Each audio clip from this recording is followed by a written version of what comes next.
காரை புரட்சிமணியின் கனிவான வணக்கம். இது ஒரு விடியத்தல் வெண்ணிலாவின் வாங்க கொஞ்சம் பேசுவோம் நிகழ்ச்சிக்காக திருவாரூர் மாவட்டம் கொடவாசல் ஒன்றியம் வடுகர்பாளையத்தைச் சேர்ந்த திராவிட முன்னேற்ற கழகத்தினுடைய செயல் வீரனும் அப்போதே முதுகலை அதாவது ஆங்கில இலக்கியம் எம்ஏ லிட்டரேச்சர் படித்தவருமான நமது திராவிட முன்னேற்ற கழகத்தினுடைய கடுமையான செயல் வீரர் ஐயா அமர்தாஸை நம்ம சந்திக்கிறோம். அமர்தாஸ் அவர்கள் குறிப்பாக கொடவாசல் ஒன்றியம், அதாவது கொடவாசல் வடக்கு ஒன்றியத்தினுடைய ஒன்றிய இலக்கியணி துணை அமைப்பாளராக இப்ப பணியாற்றி கொண்டு வர்றாங்க. அவங்க எப்படியெல்லாம் திராவிட முன்னேற்ற கழகத்துல பணியாற்றினாங்கிற விவரத்தை கேட்பதற்காக நம்ம இப்போது சந்திக்கிறோம். அவரை சந்திப்பதில் நம்ம பெருமையும் மகிழ்ச்சியும் அடைகிறோம். ஐயா வணக்கம். வணக்கங்க. நீங்க எந்த ஆண்டு நீங்க திராவிட முன்னேற்ற கழகத்துல இணைஞ்சீங்க, அதை பத்தி கொஞ்சம் சொல்லுங்க. நான் 80ல இருந்தே பணியாற்றிட்டு இருக்கேன். 1980. ஆமாங்க. சரி. அப்போ உள்ள காலகட்டத்துல எப்படி எல்லாம் நீங்க களப்பணி ஆற்றுவீங்க திராவிட முன்னேற்ற கழகத்துல? எந்தெந்த ஆர்ப்பாட்டங்கள் போராட்டங்கள் எப்படி எல்லாம் கலந்துக்கிட்டீங்க? அப்போ நிலவரம் எப்படி இருந்தது? அதை பத்தி சுருக்கமா விளக்கமா சொல்லுங்க. உங்களுக்கு தெரியும் இருக்கிற மாதிரி அப்போ வாகன வசதி எதுவும் கிடையாது. திருமணம் நடராஜன் இருந்தாங்க, ஜிஎன்ஆர், அவங்க தான் ஒன்றிய செயலாளர். சைக்கிள்லயே போவோம், சைக்கிள்லயே வருவோம். இளைஞர் நீ அப்பதான் ஃபர்ஸ்ட் ஃபார்ம் பண்ணோம். அந்த கொடாசல் ஒன்றிய ஒன்றுபட்ட கொடாசல் ஒன்றியத்துக்கு ஃபுல்லாக பணியாற்றிருக்காங்க. அந்த பக்கம் காங்கை நகரம், இந்த பக்கம் ஆலத்தூர், இந்த பக்கம் வயலூர், இந்த பக்கம் நெம்மேலி, அரும்பாவது எல்லா குக்கிராமத்திலும் பணியாற்றிருக்காங்க. சைக்கிள்லேயே போய் இளைஞரை நீங்கள் ஒரு பொறுப்பு உறுப்பினர்கள் சேர்த்து பணியாற்றிருக்காங்க. அப்ப யாரு மாவட்ட செயலாளர், ஒன்றிய செயலாளர், அதை பத்தி கொஞ்சம் சொல்லுங்களேன். அப்போ என்னன்னு கேட்டீங்கன்னா நாகை காகிதங்கள் மாவட்டமா இருந்தீங்க. ஐயா சிக்கல் இருந்தாங்க, அம்பலாவணன் அவங்க இருந்தாங்க. அதுக்கப்புறம் நம்ம மாவட்ட பிடிச்சதுக்கு அப்புறம் கோட்டூர் ராஜசேகரன் ஐயா இருந்தாங்க மாவட்ட செயலர். ஆமாங்க. அதுக்கப்புறம் மரியாதைக்குரிய அவங்க பூண்டி செல்வம் அவங்க வந்தாங்க. அவங்களுக்கு கிளையெல்லாம் பணியாற்றிருக்குங்க. நான் 4-5 ஒன்றிய செயலாளர் பார்த்துருக்கேங்க. ஆமாங்க. சொல்லுங்க. மரியாதைக்குரிய ஜிஎன்ஆர் நடராஜன், மூலங்குடி அசோகன், பர்த்தியூர் குப்புசாமி, படமற்ற ஜோதிராமன், இவங்க கீழே பணியாற்றிருக்கேன். பணியாற்றிட்டு தான் இருக்கேன், இன்னமும் பணியாற்றிட்டு தான் இருக்கேன். ஆமாங்க. நீங்க முதுகலை அதாவது ஆங்கில இலக்கியம் படிச்சீங்க. சரி, இப்போ உள்ள இளைஞர்கள்லாம் எப்படி செயல்படணும், திராவிட முன்னேற்ற கழகத்துல செயல்படணும்னு நீங்க சொல்ல விரும்புறீங்க? இப்போ உள்ள உண்மையான இயக்கம் இது.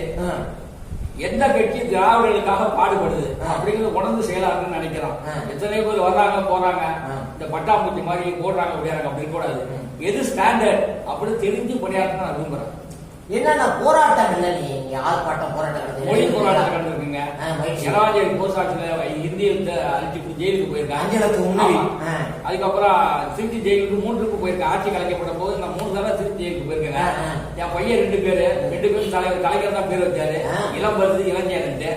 என் பொண்ணுக்கு 1996 மரியாதைக்கு நம்ம தளபதி அவர்கள் எரவாஞ்சேரி வரும்போது அன்பின் நின்னாசிட்டு எரவாஞ்சேரி கடத்தல வன்னியர் கடைக்கு பக்கத்துல பேர் வச்சாங்க.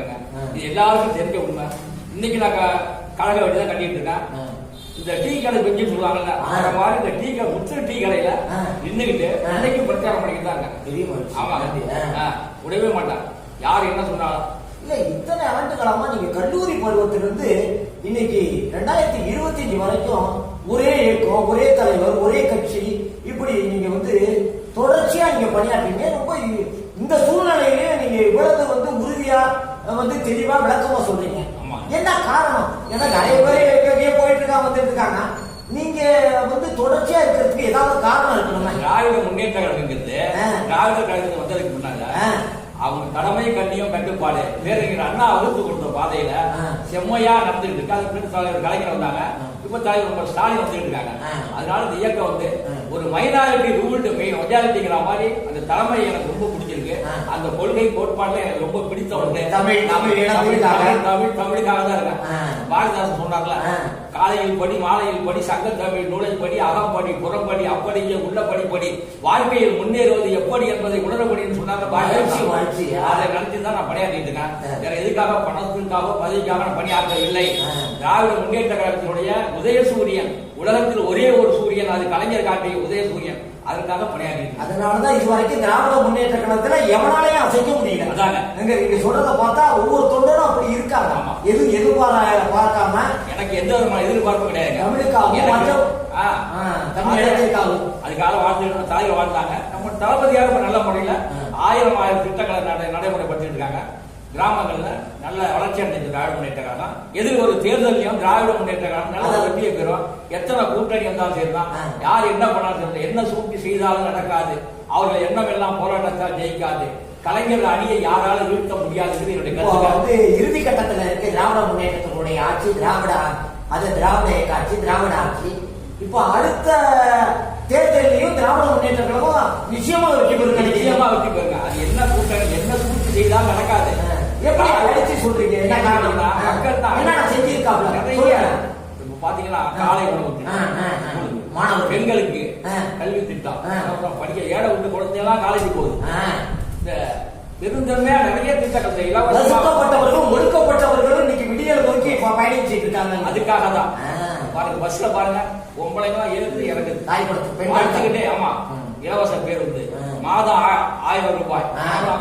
இன்னைக்கு 15ஆம் தேதியா, இன்னைக்கு நான் தவணை பணம் கட்டிடுவேன், இன்னைக்கு நான் குழு பணம் கட்டிடுவேன், இன்னைக்கு ஸ்டாலின் பணம் ஏறிடும் அப்படின்னு சொல்லுவோம். அப்படம் நிச்சயமா